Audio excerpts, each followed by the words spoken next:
এই মুহূর্তে সবথেকে গুরুত্বপূর্ণ খবর, 12 বছর ক্ষমতা থাকার পর মমতার মুখে রাজনৈতিক বদল। কেন ভয় পাচ্ছেন তৃণমূল? কাকেই বা ভয় পাচ্ছেন? এমন কথা মমতার মুখে কেনই বা? এই কথা নিয়ে পড়েছে চারদিকে শোরগোল। কেন সেই শোরগোল বিস্তারিত জানিয়ে দিচ্ছি, সঙ্গে থাকবেন। চ্যানেলটিতে নতুন হলে সাবস্ক্রাইব করুন, পাশে থাকা বেল আইকনটি বাজিয়ে দেবেন। বদলা নয়, বদল চাই। 2011 সালে বিধানসভা নির্বাচন আগে প্রচারে এই স্লোগান দিয়ে ক্ষমতায় এসেছিলেন মমতা বন্দ্যোপাধ্যায়। এরপর মুখ্যমন্ত্রী হন তিনি। পরবর্তীকালে বারবার বদলা নয়, বদল চাই এই স্লোগান শোনা গিয়েছে তার মুখে। কিন্তু 24-এর মেগা লোকসভা নির্বাচনের আগে সবকিছু যেন ওলটপালট হয়ে যাচ্ছে। মুখ্যমন্ত্রীর মুখে এমন রাজনৈতিক বদলানোর কথা শোনা যাচ্ছে, যা নিয়ে রীতিমতো শোরগোল পড়ে গিয়েছে রাজ্য রাজনীতিতে। ঘটনা হলো, বৃহস্পতিবার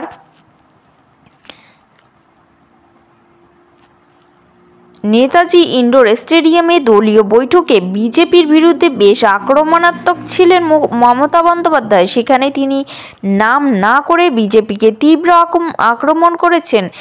আমি বিশ্বাস করি না কেষ্ট, পার্থ, বালুচর, ওরা আমার 4 জন বিধায়ককে জেলে ভরে রেখেছেন। আমি ওদের 8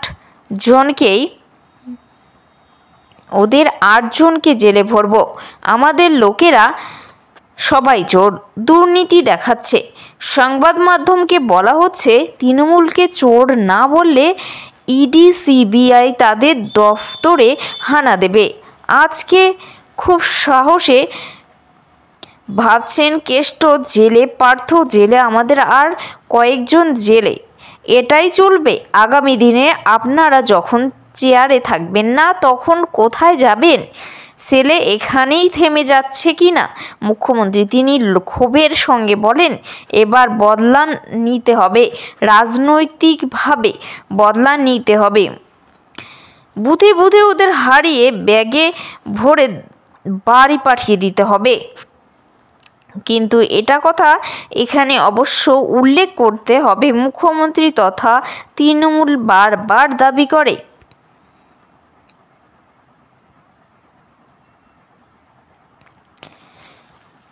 বিপুল জয় পেয়েছে পঞ্চায়েত নির্বাচনে। কিন্তু এত কিছুর পরেও তৃণমূল ভয় পেতে শুরু করেছে। এই ভয় থেকে কি খোদ মুখ্যমন্ত্রী রাজনৈতিক বদলের কথা বলছেন? আর ভয় পেলে সেটা কিসের ভয়? উল্লেখ, নেতাজি ইন্ডোর সভায় থেকে মুখ্যমন্ত্রী সরাসরি নাম করে পার্থ জ্যোতিপ্রিয় মল্লিকের পাশে দাঁড়িয়েছেন।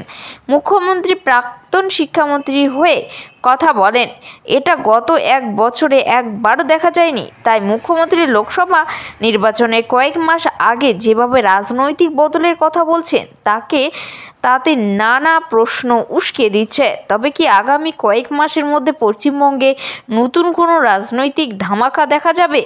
সিবিআই ইডির তৎপরতা আর বাড়বে। যে সমস্ত দুর্নীতির ঘটনা তদন্ত চলছে কেন্দ্রীয় তদন্তকারী সংস্থা, সেই সূত্রে আরও বড় নাম আসতে পারে বলে মনে করছেন। সে কারণেই কি মুখ্যমন্ত্রী নতুন করে বিজেপিকে তীব্র আক্রমণ করতে শুরু করেছেন?